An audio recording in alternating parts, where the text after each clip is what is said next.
여러분 안녕하십니까. 신문을 푸는 방송 아침의 매일경제입니다. 저는 이상훈이고요. 먼저 각 신문의 일면 기사부터 출발하겠습니다. 매일경제 일면 톱 기사. 지금 우리나라 경제에 대해서 얘기하면서 과연 지금 무엇이 필요한가를 강조하고 있습니다. 재정과 발권력 총 동원해야 V자 반등이 가능하다. 빨리 뭔가 회복될 수 있다는 거죠. 기업은요, 6개월 동안 무조건 살려줘야 한다. 지금 버티는 게 관건이다. 이렇게 강조하고 있습니다. 여기 보면 코로나 이후 생산력 자체를 유지하는 게 중요해졌다. 늦은 정책은 안 하니만 못하다. 뭔가 속도를 내야 된다고 강조하고 있습니다. 대통령 직속 긴급 기구를 마련하는 것도 생각해 봐야 된다는 얘기입니다. 다음은 서울신문 확인해 보겠습니다. 20일 표류 긴급 빠진 재난지원금. 그렇습니다. 재난지원금 처음에 정부가 얘기를 했을 때는 긴급이라고 강조했습니다. 그래서 원래 이름은요. 긴급 재난지원금입니다. 그러나 20일이 넘게 흐르고 있습니다. 아직 뭔가 모릅니다. 국민들 벼랑 내몰리는데 여야정 갑로들바고 가고 있습니다. 아직 뚜렷한 결론은 나오지 않았어요. 여야 전국민 지급 재원 등 합의점을 찾지 못하고 있다. 지금 상황을 표류라고 묘사하고 있습니다. 이번에는 조선일보입니다. 정은경 질병관리본부장의 경고, 어제 브리핑에서 이렇게 설명을 했습니다. 겨울철 코로나 2차 대유행 가능성 이렇게 돼 있습니다. 우리나라 일일 확진자 수가 10명대로 지금 유지가 되고 있죠. 그래서 많은 분들이 이제는 어느 정도 잡은 거 아닌가 뭐 이렇게 생각하지만요. 방역 당국에서는요. 지금도 걱정이지만 시간이 지난 겨울철도 걱정이 된다. 이렇게 얘기하고 있습니다. 겨울철 코로나 2차 대유행 가능성 이렇게 강조하는 기사입니다. 마지막으로 동아일보 확인해 보겠습니다. 피마르는 구직 청년들 코로나 알바에 몰리고 있습니다. 그렇습니다. 조금이라도 일을 할 수 있으면 어떤 돈벌이가 될 수 있다면 청년들이 애타게 찾고 몰리고 있습니다.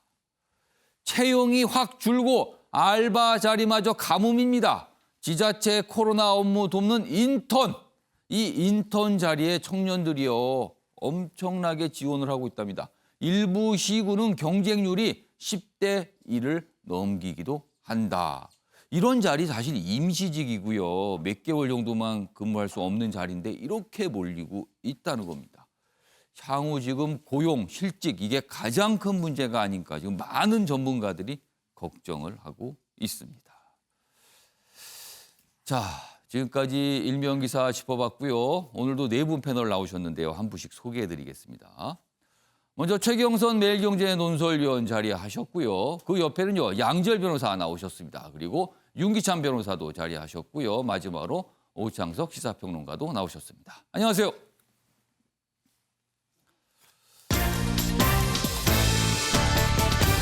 오늘 다룰 주요 이슈를 정리했습니다. 4월 21일 아침을 여는 키워드입니다. 먼저 첫 번째 키워드, 재난지원금 표류. 언론들이 이렇게 묘사하고 있습니다. 뭔가 지금 가닥을 잡지 못하고 있는 것 아니냐 이런 얘기입니다. 두 번째 키워드는요. 그 당에 관심 없다. 여기에서 등장하는 그 당은 이 얘기를 하신 분의 지대한 관심을 갖고 있거든요. 근데 그분은 막상 관심 없다라고 기자들에게 얘기하고 있습니다. 세 번째 키워드는요. 하정우의 밀당. 하정우, 유명한 배우 아닙니까? 뭔가 본인의 핸드폰을 해킹한 그 자들과 소통을 했는데 뭔가 밀당을 하면서 체포에 도움을 줬습니다. 그리고 마지막 키워드는요. 코로나 집단 소송입니다. 전 세계에서 중국을 상대로 거액의 집단 소송이 이루어지고 있고요. 또 추가적인 움직임도 나타나고 있습니다. 자, 이렇게 네 가지 키워드로 오늘 내용을 정리해봤고요. 첫 번째 이슈는요. 재난지원금. 긴급이란 말이 원래는 붙었는데 지금 시간이 좀 걸리고 있습니다. 문제는 더 걸릴 듯 하다는 겁니다. 내용 첫 번째 보겠습니다.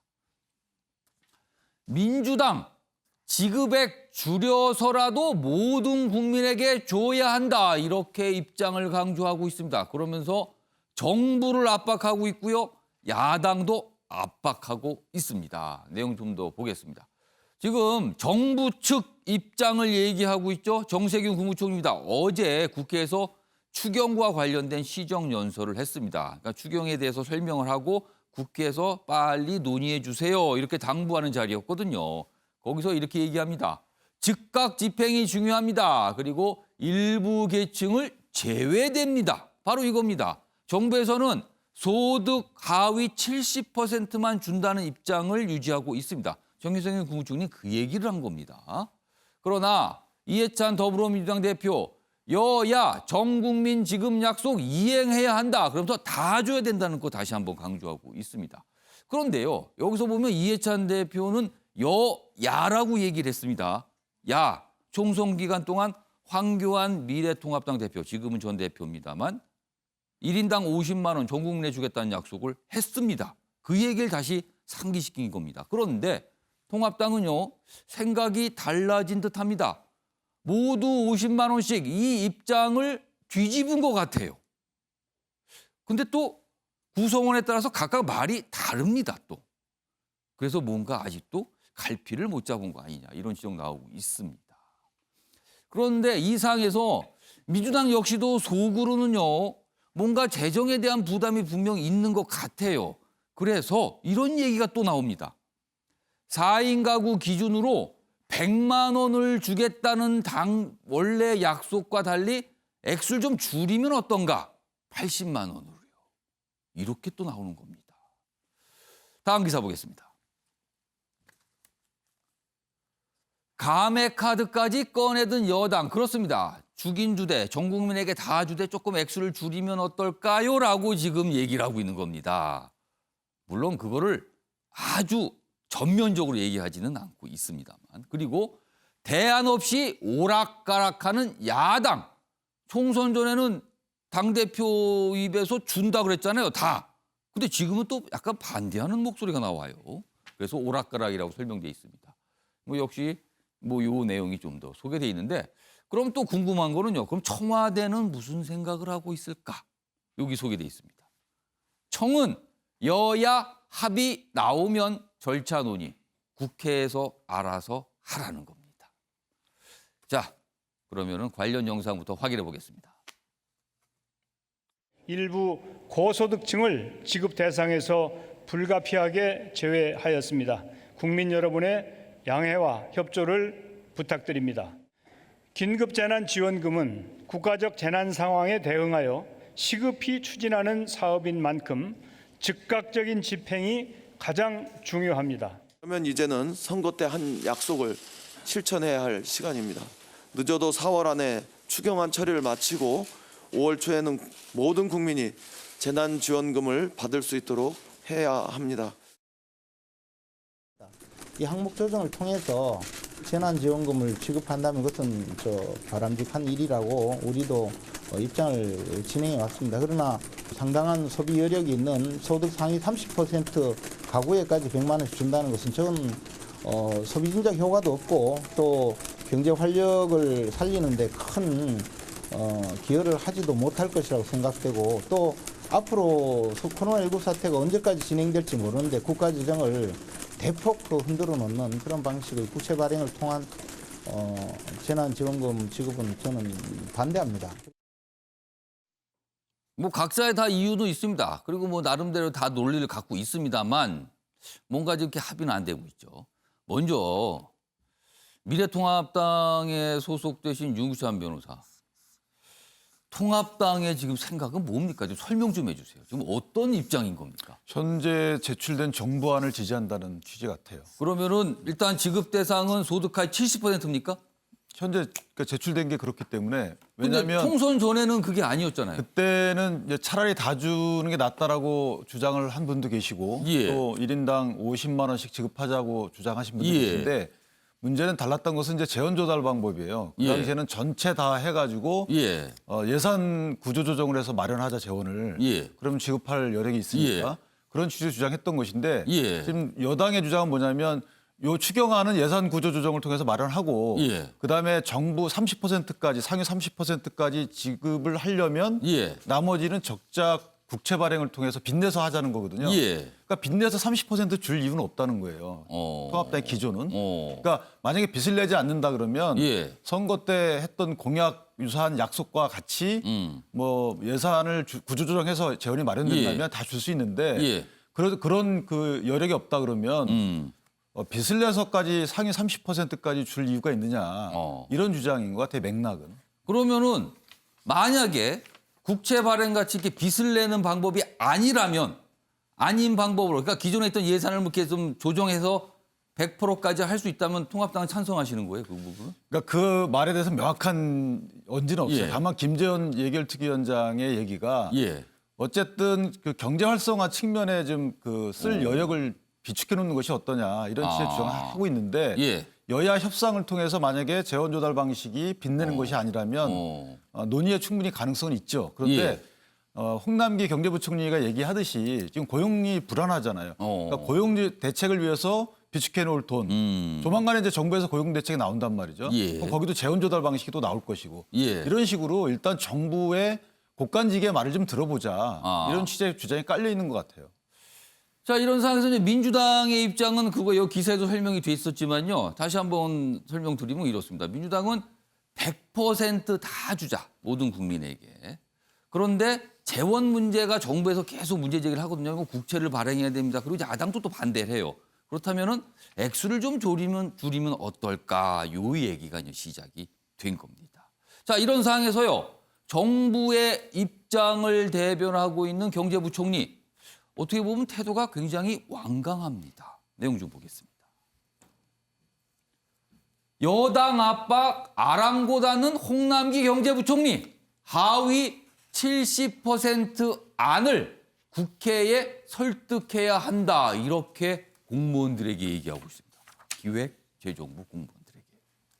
여기 보면 이유가 있습니다. 이렇게 주장하는 이유를 설명이 돼 있는데 코로나 사태 언제 끝날지 모른다. 추가 재정 대비 실탄 비축해야 된다. 이런 이유를 대고 있습니다. 그리고요. 현실적으로 국회에서 전 국민에게 지급하겠다고 합의하더라도 헌법상으로요. 액수가 늘어나잖아요. 그럼 정부가 이걸 다시 동의하고 안을 만들어야 되는 거예요. 그러니까 이건 정부의 뭔가 중요한 역할이 있다라는 거죠. 여기 보시면 홍남기 경제부총리의 얘기가 좀 설명돼 있어요. 홍 부총리는 앞으로 더 어려운 상황에 대비해 국채 발행 여력 등을 조금이라도 더 축적해 놓는 것이 필요하다. 이렇게 주장하고 있답니다. 자, 여기서요. 최영선 의원님하고 양지열 변호사께 미리 제가 질문을 드렸어요. 홍남기 경제부총리는 무슨 생각을 하고 있을까 지금? 왜 이런 주장을 할까? 그거에 대한 추정을 좀 해달라고 미리 질문 드렸는데 여기 기사 내용 중에 좀 하나 좀 잠깐 보겠어요. 여기 보면 기사 전체적에서 내용에 담긴 내용 중에 뭐냐면 홍남기 경제부총리가 그동안 이렇게 여당 뭐 이런 안에 대해서 이렇게 각을 세우면서 반대하는 목소리를 낸 적이 별로 없었거든요. 어떻게 보면 정부 정책을 잘 따라가는 경제부총리, 재정경제부 장관 아니었나 이런 평가였는데 이번에는 좀 과거와는 다른 모습을 보이고 있다. 이렇게 또 해석이 나오고 있어요. 아무튼 상황은 좀 이렇습니다. 자, 그럼 먼저 최경선 위원님께서는 홍남기 경제부총리가 지금 무슨 생각 때문에 이런 주장을 하고 있을 거라고 보시는 거예요? 기사에도 예. 나왔다시피 이 사태가 언제 어떻게 끝날지를 지금 자신 있게 얘기할 수 있는 사람이 아무도 없지 않습니까? 예. 그럼 지금 한번 어려운 국민들에게 재정을 지급을 했을 때 그 예. 이후에 사태가 그럼 길어지면 또 어떡할 것이냐. 계속해서 2차 퍼붓고 3차 퍼부을 것이냐. 예. 여기에 대한 설명을 해주는 사람이 없거든요. 그래서 사실 홍남기 부총리는 재정 전문가로서 재정의 건전성을 어떻게 유지할 것이냐. 이 부분에 대해서 예. 책임자로서 그 부분에 대해서 고민할 수밖에 없는 거죠. 예. 그렇게 길게 본다면 앞으로 더 돈 쓸 곳은 많은데 예. 더 효율적으로 쓸 방법을 계속 예. 고민할 수밖에 없지 않나 이렇게 생각됩니다. 그러니까 앞으로 무슨 일이 있을지도 모르는데 좀 더 아껴둬야 되는 거 아니야? 이 생각을 하고 있다는 거죠. 네, 저는 자, 그런데 그거에 대해서 여권 일각에서는 또 강한 불만 제기가 있어요. 여기 좀 나와 있습니다. 여권 일각에서 재정당국 출신인 홍 부총리가 무턱대고 예산을 아끼는 것 아니냐는 지적이 나온 것. 이것에 대한 또 뭐 이 정부 당국의 또 반발도 있는데 하여튼 여권 일각에서 이런 제작이 나와요. 왜 무턱대고 아낄 때냐 지금. 또 이런 비판도 있다고 합니다. 양지열 변호사는 홍남기 경제부총리가 무슨 생각을 하고 있다고 보세요? 글씨가 좀 잘 알아보기 힘든데요. 괜찮습니다. 읽을 수 있습니다. 심폐소생술 하려는데 보약값 걱정하는 오. 정도의 상황이다라고 저는 봅니다. 예. 사실 심폐소생술이 몸에 굉장히 무리를 많이 주는 그 시술입니다. 예. 이게 이 압박을 가하는 게 돼서 갈비 같은 데 예. 상할 수도 있고 그런데 근데 그거 안 하면 사람 죽습니다. 생명이 끊어집니다. 근데 지금 송남기 부총리는 혹시 지금 이 상황이 이게 몸이 이 사람 누워 있는 환자가 몸이 좀 허약해 보이는데 예. 약값부터 나중에 좀 마련해야 놔야 되는 게 아니냐라는 걱정을 먼저 하고 계신 게 아닌가. 그러니까 이만큼 비상한 상황이라는 생각을 좀 덜 하시는 게 아닌가 그러니까 지금 싶은데. 상황에 대한 판단이 심폐소생을 해야 되는 상황이라고 보지 않는 것 같다는 거예요. 그러면. 그렇습니다. 그런 정도의 아쉬움이 좀 있고요. 다만 예. 그럼 홍남기 부총리가 왜 그렇게 생각을 하실까를 또 생각을 해보면 예. 우리나라가 이제 재정 건전성 면에 있어서는 OECD 국가 어느 곳에 비해서도 결코 떨어지지 않습니다. 예. 오히려 굉장히 양호한 편이라고 하는데 예. 그에 반해서 그러면 우리가 지금 어떤 공적 자금 같은 것을 사용하는 데 예산을 사용하는 데 있어서 그럼 그만큼 필요한 데만 꼭 쓰는 그런 운영을 해야 하느냐. 뭔가 기존에 예. 국가 운영 과정에서 물론 이제 문재인 정부 처음 들어서서 했던 여러 가지 일 중에 하나가 예. 이 필요 불급한 곳 아니면 예산을 쓰지 않는 그 관행을 확실히 만들겠다. 나라 돈 새는 돈이라는 얘기 얼마나 많이 합니까? 예. 그런 거 줄이겠다고 했는데 홍 부총리는 아직도 그런 어떤 상황에 오랫동안 재정 담당을 해오다 보니까 그러니까 그 기조를 생각하고 그렇죠. 있다는 거 이게 같네요. 틀림없이 어딘가에 엉뚱한 데 새는 돈 많이 생길 텐데 여기서 또 먼저 이렇게 돈을 많이 쓰면 예. 아껴둘 돈이 없다라는 생각을 하시는 것 같은데 그래서 홍 부총리만 탓할 수는 없지만 지금은 어쨌든 저는 심폐소생술이 필요한 시기라고 봅니다. 여기 보면 지금 이런 게 어떻게 보면 지금 상태에 대한 진단에 대한 어떤 차이가 있을 수 있습니다. 그래서 이걸 무조건 해야 되는 것이냐 아니다. 좀 힘을 비축해야 되는 것이냐 뭐 이런 판단의 차이가 있는 것 같아요.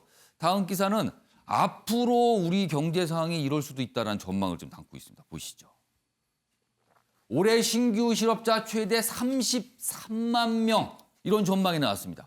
이거는요 그냥 33만 명 하니까 이렇게 피부로 와닿지가 않잖아요. 비교를 하면 이렇습니다. IMF급, 그러니까 외환 위기 당시 상황과 비슷할 수 있다는 거예요. 이런 실업 충격이요.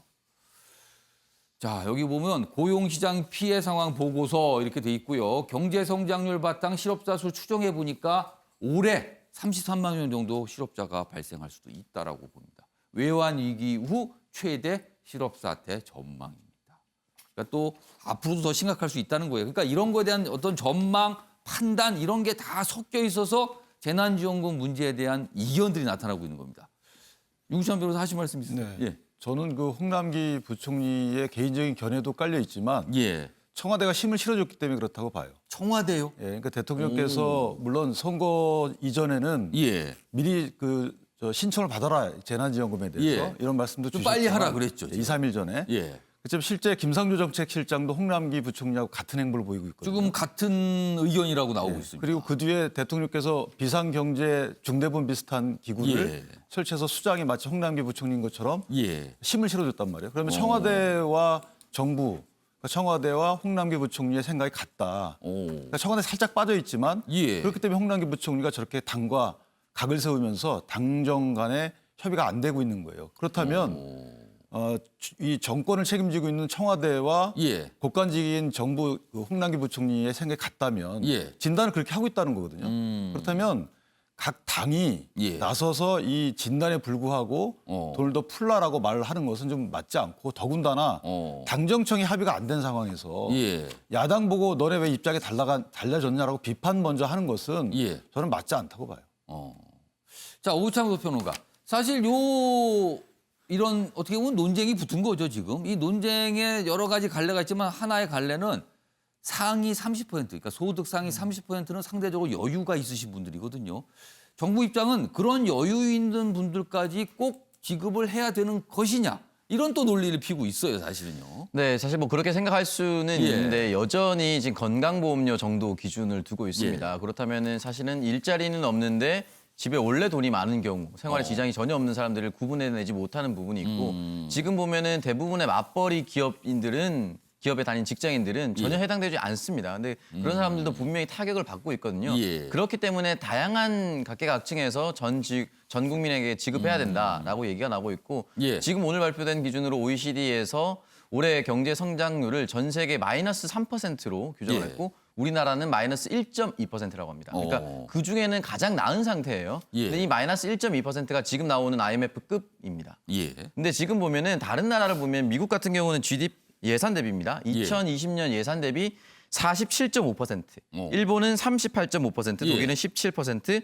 프랑스는 18%의 재난 진급 기원금 그리고 뭐 고용 안정성을 위해서라든지 실업 자금을 위해서라든지 예산의 절반 정도를 쓰고 있습니다. 또는 최소 5분의 1을 쓰고 있거든요. 예. 우리나라 5분의 1 쓰면 100조 써야 돼요. 근데 그 정도 안 쓰고 있잖아요. 지금 지금 10조, 상대적으로 20조. 좀 덜 쓰고 있다는 거네요. 네, 재정 건전성도 괜찮은데 그리고 경제 펀더멘털도 괜찮은데 예. 너무 보수적으로 운영하고 있는 것이 아닌가. 예. 지금 굉장히 위험한 상황에서 소 잃고 외양간 고치는 그런 일들을 반복하지 않았으면 좋겠고 예. 사실 전 국민 지급도 중요하지만 지금 예. 곳곳에서 지금 여행사 대표가 극단적인 선택을 했다든지 예. 이런 기사들이 계속해서 올라오고 예. 있습니다. 예. 지금 하루빨리 전 국민에게 그리고 전 대상에게 지급할 수 있는 방안으로 가야 되는데 지금도 예. 아직도 30% 안 주느냐 70%만 예. 주느냐 이걸로 싸우고 있다는 것 자체가 도저히 이해가 되지 않습니다. 그래서 언론에서는 뭐 지금 긴급인데 긴급은 사라지고 표류하고 있다 이런 표현도 있고요. 근데 또 이게 굉장히 이례적인 현상인데 통상 정부와 여당은 의견 일치로 가거든요. 정책 분야에서. 근데 지금은요. 사실 야당보다도 정부와 여당이 지금 뭔가 맞서는 모양이 보이고 있어서 과연 어떤 결론이 나올지 지켜보도록 하겠습니다.